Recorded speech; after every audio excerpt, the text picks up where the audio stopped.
ఈ మధ్య టాలీవుడ్ బాలీవుడ్ అందరు హీరోయిన్లు వరుసగా పెళ్లిళ్లు చేసుకుంటున్నారు. లావణ్య త్రిపాఠి, రకుల్ ప్రీత్ సింగ్ ఇద్దరు హీరోయిన్లు తాము ప్రేమించిన వారిని పెళ్లి చేసుకున్న సంగతి తెలిసిందే. ఇప్పుడు ఇదే వరుసలో మరో హీరోయిన్ రెడీ అయిపోయింది.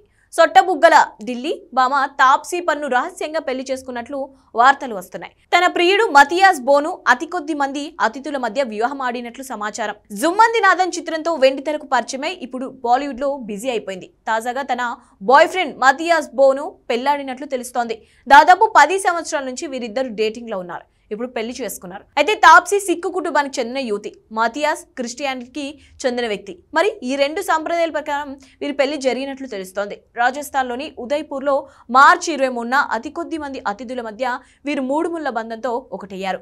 తాప్సీ ప్రియుడు మతియాస్ బో డెన్మార్క్ బ్యాడ్మింటన్ ప్లేయర్. ప్రస్తుతం ఇండియా డబుల్ టీమ్ కోచ్ గా వ్యవహరిస్తున్నాడు. 2019 ఒలింపిక్స్ లో డబుల్లో సిల్వర్ మెడల్ గెలుపొందారు. 2010లో తాప్సీ బాలీవుడ్ లోకి అడుగుపెట్టింది. ఆ సమయంలో వీరిద్దరి మధ్య పరిచయం ఏర్పడింది. ఇద్దరు అభిప్రాయాలు కలవడంతో చాలా కాలంగా డేటింగ్ లో ఉన్నారు. ఇప్పుడు పెళ్లి చేసుకున్నారు. ప్రస్తుతం దీనికి సంబంధించిన వార్త నెట్టింట్లో వైరల్ అవుతోంది. దీనిపై తాప్సీ కానీ మతియాస్ కానీ ఇప్పటి వరకు స్పందించలేదు. చూడాలి మరి వీరి పెళ్లి ఫోటోలు ఎప్పుడు బయటకు వస్తాయో.